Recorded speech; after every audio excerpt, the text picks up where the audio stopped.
প্রথমে বুলডোজার, তারপরে এনকাউন্টার। এ যেন এক দল এক পলিসি। গুজরাট, উত্তরপ্রদেশ, মধ্যপ্রদেশ, আসাম হয়ে এবার পশ্চিমবঙ্গ। নতুন সরকার ক্ষমতায় আসার প্রথম 2 মাসে সারা জাগানো কাজের মধ্যে প্রথমটি যদি বুলডোজার দিয়ে হকার উচ্ছেদ হয়, দ্বিতীয়টি তবে অবশ্যই বারুইপুরের ধর্ষণ পরবর্তী এনকাউন্টার। নমস্কার, আমি মিঠু, স্বাগত বাংলা বাইকে। গত 2 মাসে 12টিরও বেশি ধর্ষণ ও খুনের ঘটনা ঘটেছে। মাননীয় মুখ্যমন্ত্রী বড় বড় চোখ করে হুঁশিয়ারি দিয়ে বলেছেন, আইনের শাসন কায়েম হয়েছে। পুলিশকে বলেছেন রাজনৈতিক চাপ মুক্ত হয়ে কাজ করতে। কিন্তু কোথায় কি? পুলিশ প্রশাসন বোধহয় রাজনৈতিক চাপেই বেশি কাজ করতে পছন্দ করে। তাতে অবশ্য একটা সুবিধেও আছে, খুব বেশি মাথা খাটাতে হয় না। শাসক দলের নেতা নেতৃত্বরা যা নিদান দেন তা সাজিয়ে গুছিয়ে মামলা করে জেলে ভরে দিলেই হলো। শাসকও খুশি, জগৎও শান্ত। বারুইপুরের ঘটনা, স্থানীয় গ্রামবাসীরাই সন্দেহভাজনদের পাকড়াও করে পুলিশের হাতে তুলে দেয়। তারপর কোনো এক মণ্ডল সভাপতি তাদের পুলিশের কাছ থেকে ছাড়িয়ে নিয়ে আসে। কিন্তু আবার জনরোষের মুখে পড়ে পুলিশ তাদের আটক করতে বাধ্য হয়। সেই সময় গণপিটুনির ঘটনাও ঘটে। কিন্তু এখানেই প্রশ্ন চলে আসে, তাহলে পুলিশের নজরদারি কোথায়? যাই হোক, মাননীয় মুখ্যমন্ত্রী হতভাগ্য নাবালিকার বাড়িতে গিয়ে দোষীদের হুঙ্কার দেন, কিন্তু একই সঙ্গে প্রতিবাদীদের অতৃপ্ত আত্মা বলেও দাগিয়ে দেন।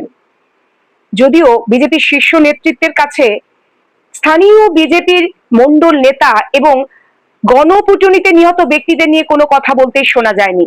আবার অন্যদিকে প্রধান অভিযুক্ত প্রভাস মণ্ডলের ফাঁস হওয়া ভিডিওতে সেই সব লোকের কথা, নিহত হওয়া ব্যক্তির নামও উঠে আসে। ব্যাস, তারপরেই এনকাউন্টারের নিদান। প্রথম দিকে নিষ্ক্রিয় থাকা পুলিশ হঠাৎ করেই কেমন যেন সক্রিয় হয়ে উঠল। রাত 1টার সময় নাকি ক্রাইম সিনের পুনর্নির্মাণের জন্য ক্রাইম স্পটে নিয়ে যাওয়া হয়েছিল। সেখানেই প্রধান অভিযুক্ত প্রভাস মণ্ডল পুলিশের বন্দুক ছিনিয়ে নিয়ে পালাতে গেলে পুলিশের গুলিতেই প্রভাস মণ্ডল খরচ হয়ে যায়। মুখ্যমন্ত্রীর কথা, সকালে জমা বিকেলে খরচ। এই প্রভাস মণ্ডলের ফাঁস হওয়া ভিডিওতে অভিযুক্তদের নাম উঠে আসছিল, কিন্তু প্রভাস মণ্ডলই খরচা হয়ে গেল। প্রথমত, সকালে জমা বিকেলে খরচের মতো উত্তেজক উক্তি কি আইনসম্মত? তাও আবার শীর্ষস্থানীয় নেতৃত্বের মুখ থেকে। এ বিষয়ে অবশ্য আইনজ্ঞরাই বলবেন। দ্বিতীয়ত, তদন্ত প্রক্রিয়া চলাকালীন দোষী নির্দোষ নিদান দিয়ে ফেলা মমতা ব্যানার্জির ট্রেন্ড থেকে নতুন মুখ্যমন্ত্রীও বেরোতে পারলেন না। এদিকে আবার শাসকপন্থীরা নেমে পড়ল সমাজ মাধ্যম জুড়ে এনকাউন্টারকে জাস্টিফাই করতে। ছড়িয়ে দেয়া হলো প্রভাস মণ্ডলের মা এবং স্ত্রীর বেশ কিছু উক্তি। এখন প্রভাস মণ্ডলের সাথে সাথে যদি মূল ঘটনার কারণ থামাচাপা পড়ে যায় বা মূল তদন্ত আটকে যায়, তার দায় কে নেবে?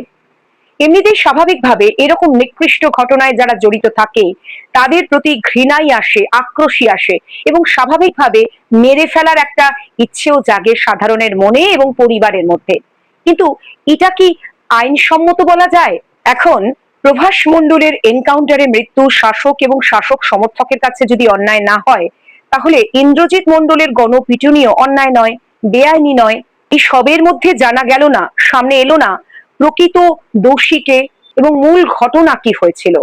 সবটাই হলো চরম উত্তেজনার বশে। আর সব ক্ষেত্রেই সামনে এসেছে চরম প্রশাসনিক ব্যর্থতা।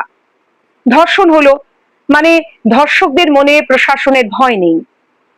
গণপিটুনিও হলো, প্রশাসনের প্রতি জনসাধারণের আস্থা নেই। এনকাউন্টার হলো, সামনে চলে এলো পুলিশের অসতর্কতা, তদন্ত প্রক্রিয়া উদ্ঘাটনে অসমর্থতা। আরো আছে, প্রভাস মণ্ডলের ময়না তদন্ত হয়েছে এবং সেখানে পাওয়া গেছে পুলিশের গুলি প্রভাস মণ্ডলের কাঁধ ফুটো হয়ে কিডনিতে আঘাত করেছে। ফরেনসিক বিশেষজ্ঞরা বলছেন এটা সন্দেহজনক এবং এনকাউন্টারের অবস্থার সঙ্গে মেলে না। এবার ঘটনার পুনর্তদন্তেরও কোনো জায়গা নেই, কারণ প্রভাস মণ্ডলের দেহ পুড়িয়ে ফেলা হয়েছে। এখন যে আমলই হোক না কেন, দিদি হোক বা দাদা, জনগণকে শত্রু মনে করে। তাই প্রধান কাজ হয় বা প্রথম কাজ যাই বলি, প্রমাণ লোপাট করে দেওয়া। ঠিক যেমন অভয়ার কাণ্ডে আমরা দেখেছিলাম তড়িঘড়ি মৃতদেহ পুড়িয়ে দেওয়া হয়েছিল, তাতে তদন্ত প্রক্রিয়া অনেক ক্ষেত্রেই বাধাপ্রাপ্ত হয়েছে। ঠিক এখানেও এনকাউন্টার নিয়ে এত প্রশ্ন আসছে, কিন্তু প্রভাস মণ্ডলের মৃতদেহ পঞ্চভূতে বিলীন করে দেওয়া হয়েছে। এবার এই এনকাউন্টার নিয়ে এত প্রশ্ন, সেগুলো তদন্ত করতে তো আটকে যেতে হবে। সেই ধামা চাপা দেওয়ার গল্প। পুলিশকেও বিশেষ দোষ দেওয়া যায় না, কারণ এনকাউন্টারের হ্যাবিট নেই, তাই তাড়াতাড়ি আদেশ পালন করতে গিয়ে চিত্রনাট্যে ভুল হয়ে গিয়েছে। কিন্তু কথা হচ্ছে, গণপিটুনিও যেমন সমাজের জন্য বিপজ্জনক, তেমন পুলিশ যদি ট্রিগার হ্যাপি হয়ে ওঠে তাহলেও কিন্তু সমাজের ক্ষেত্রে ভয়াবহ হতে পারে।